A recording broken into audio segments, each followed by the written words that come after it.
बिस्मिल्लाहिर्रहमानिर्रहीम। अस्सलाम वालेकुम डियर स्टूडेंट्स। ऑर्गेनिक केमिस्ट्री में आज जो टॉपिक हम पढ़ेंगे वो है क्लासिफिकेशन ऑफ ऑर्गेनिक कंपाउंड्स, और इसमें हम ओपन चेन और स्ट्रेट और ब्रांच और क्लोज सब तरह के कंपाउंड्स को पढ़ेंगे। Classification of organic compounds need में सबसे पहले हम जो पॉइंट देख रहे हैं वो है need for classification. There are millions of organic compounds and it is not possible to study each compound individually. To make their study easy, they are classified into various groups and subgroups. It is helpful to pick out these compounds which have similar structures. ये वाली बातें हमने isomerism में भी पढ़ी थी, diversity और variation वाला जो टॉपिक था उसके अंदर भी पढ़ी थी। ऑर्गेनिक कंपाउंड का नंबर बहुत ज़्यादा है। उस वक्त हम रीज़न पढ़ रहे थे, कैटिनेशन और फंक्शनल ग्रुप्स और आइसोमेरिज्म, इस तरह की चीज़ें हम पढ़े थे, जिसकी वजह से ऑर्गेनिक कंपाउंड का नंबर जो है वो बहुत ज़्यादा है और वो बहुत ज़्यादा डाइवर्स हैं, डिफरेंट हैं और नंबर में भी, तादाद में भी ज़्यादा है। यहाँ पर हम देख रहे हैं कि अब जब इतने ज़्यादा ऑर्गेनिक कंपाउंड्स हैं तो हमने उनको ग्रुप्स में और सब ग्रुप्स में डिवाइड कर दिया on the basis of their structures. अच्छा, बेसिस ऑफ क्लासिफिकेशन क्या है जी? Organic compounds are classified on the basis of carbon skeleton. Skeleton वही स्ट्रक्चर, कार्बन कंपाउंड की अरेंजमेंट कैसी है, कंपाउंड का स्ट्रक्चर कैसा है, उसकी बेस पे दो तरह के जो क्लासेस हैं, दो तरह के ग्रुप्स हैं, ओपन चेन कंपाउंड्स और एलिसाइक्लिक कंपाउंड्स, और क्लोज चेन और साइक्लिक कंपाउंड्स, दो तरह के। ओपन चेन और क्लोज चेन कह सकें, ओपन चेन को हम एलिसाइक्लिक कहते हैं और क्लोज चेन को हम साइक्लिक कंपाउंड्स कहते हैं। वन बाय वन हम देखेंगे और हर एक केस में एग्जांपल्स भी देखेंगे। थ्योरेटिकल पोर्शन इतना नहीं है, स्ट्रक्चर ज़्यादा है, एग्जाम्पल ज़्यादा है। ओपन चेन कंपाउंड्स और एलिसाइक्लिक कंपाउंड्स की डेफिनेशन क्या है? Open chain compounds contain an open chain of carbon atoms, यानी स्क्रीन पे आपको जितने कंपाउंड्स नज़र आ रहे हैं, isobutane, butane, n pentane, isopentane, neopentane, ये सारे स्ट्रक्चर्स कैसे हैं? ये ओपन चेन है, इसमें कोई क्लोज स्ट्रक्चर नहीं है। ठीक है जी, जैसे ब्यूटेन है ये बिल्कुल स्ट्रेट है, आइसोब्यूटेन में साथ में ब्रांच एक बनी हुई है, एन पेंटेन स्ट्रेट स्ट्रक्चर है, आइसोपेंटेन ब्रांच है, नियोपेंटेन ब्रांच है, यानी ये ओपन चेन है। और ओपन चेन में हमारे पास दो तरह के होते हैं, स्ट्रेट और ब्रांच। तो वो दोनों तरह की एग्जांपल आपके पास स्क्रीन पे मौजूद है, आपने इनकी प्रैक्टिस करनी है। टाइप्स ऑफ ओपन चेन, यहाँ पे ओपी लिखा हुआ है, it means open chain compounds. Open chain compounds are of two types, straight chain and branch chain. और स्ट्रेट चेन में कौन कौन से आएंगे? Those compounds that contain any number of carbon atom joined one after the other in a chain और रो.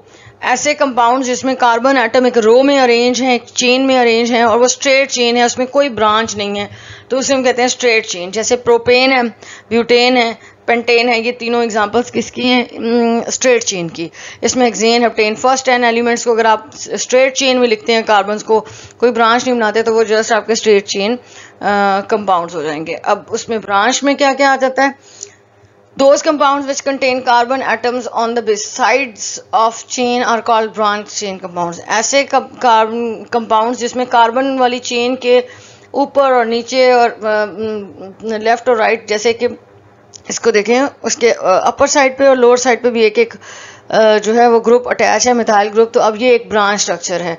ठीक है, neopentane और आईयूपैक नेमिंग सिस्टम, इसको 2,2 डायमिथाइल प्रोपेन कहेंगे। अगर हम इसकी नंबरिंग करें तो 1, 2 और 3, यानी कि ये जो ये अगर मैं यहाँ पे बता सकूं, 1 कार्बन नंबर 1 और कार्बन नंबर 2 और फिर ये कार्बन नंबर 3। ठीक है, तो इस तरह से इनकी नंबरिंग करने, जब कार्बन की तादाद चेन में बढ़ जाती है तो फिर हम उसकी नंबरिंग करते हैं और नंबरिंग से हमें पोजीशन पता चल जाती है, हर जो ग्रुप उसके साथ अटैच है। तो अब ये हमारे पास एक ब्रांच स्ट्रक्चर आ गया। उसके बाद आइसोब्यूटेन है। स्टार्ट में जब टॉपिक पढ़ा था ओपन चेन वाला, उसमें भी हमने ब्रांच और स्ट्रेट दोनों तरह के जो कंपाउंड्स हैं उनकी एग्जाम्पल को देखा था। अब हम नेक्स्ट देखते हैं कि इसमें हमारे पास क्लोज चेन और साइक्लिक कंपाउंड्स आ गए हैं। Organic compounds which contain rings of atoms are called close chain और साइक्लिक कंपाउंड्स। यहाँ पे जो वर्ड साइक्लिक है वो ये CY और CLI,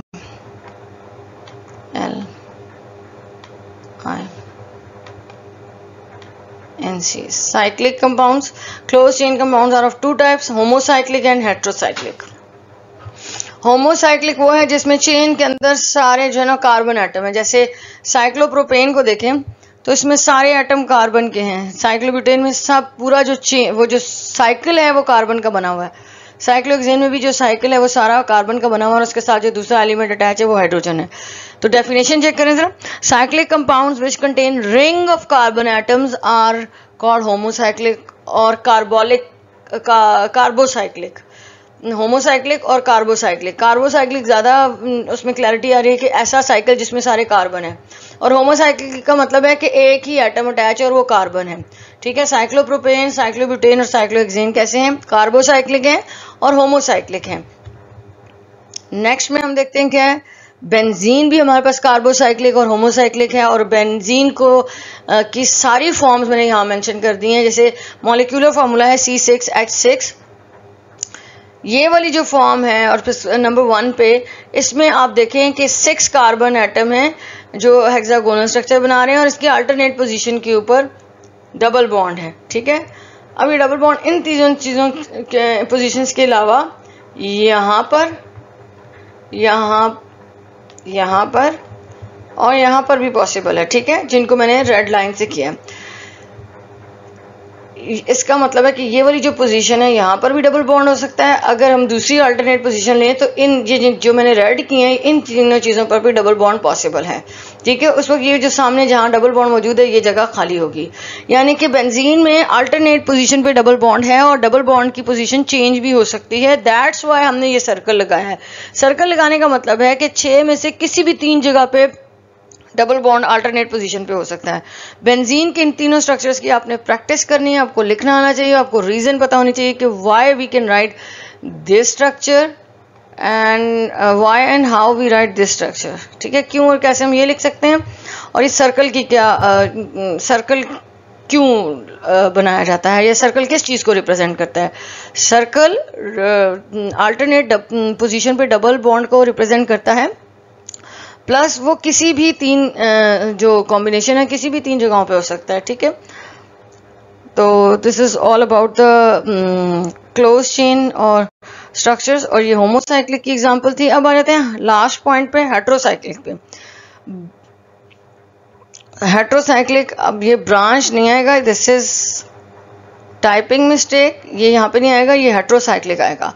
those compounds which contain 1 और मोर एटम्स अदर देन कार्बन। ऐसा कार्बन का रिंग जिसमें बाकी पोजीशंस पे कार्बन हो। जैसे ये देखें, इसकी ये वाली पोजीशन, उसके बाद ये पोजीशन जो मेंशन नहीं, जहाँ पे नहीं लिखा हुआ, ये कार्बन है, ये वाली पोजीशन और ये पोजीशन, ये 4 पोजीशन कार्बन की हैं, और एक जगह पे जो है वो ऑक्सीजन मेंशन है।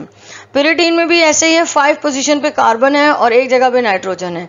थायोफिन में भी बाकी 4 जो ये जो कॉर्नर्स हैं यहाँ पर हाइड्रोजन है, सॉरी कार्बन है, और ये सेंटर में सल्फर है।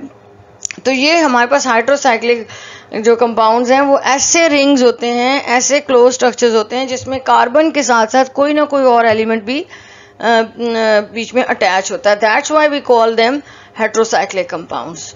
और ये जो हमारे पास क्लासिफिकेशन ऑफ ऑर्गेनिक कंपाउंड है, ये इम्पोर्टेंट पॉइंट है, इम्पोर्टेंट टॉपिक है। इसमें स्ट्रक्चर्स हैं जो कि ड्रॉ करने के लिए आ सकते हैं, या उनके नेम्स हों, स्ट्रक्चर बनेगा या स्ट्रक्चर बना हो तो आपने नेम को प्रेडिक्ट करना होगा। डिफ़िकल्ट नहीं है, थोड़ा सा इस पर आपको ज़्यादा तवज्जो देनी है, आपको स्ट्रक्चर्स को बार बार ड्रॉ करना है, तभी आपको वो बनाने आएंगे। तो आप इनको साथ जब ये वीडियोस वगैरह भी सुने तो आप इनको अपने पास नोटबुक रखें, पेंसिल रखें, पेन रखें, और इसको लिख के प्रैक्टिस करें। फिर भी कोई चीज़ समझ नहीं आती तो आप मुझसे दोबारा भी पूछ सकते हैं। थैंक यू, अल्लाह हाफिज़।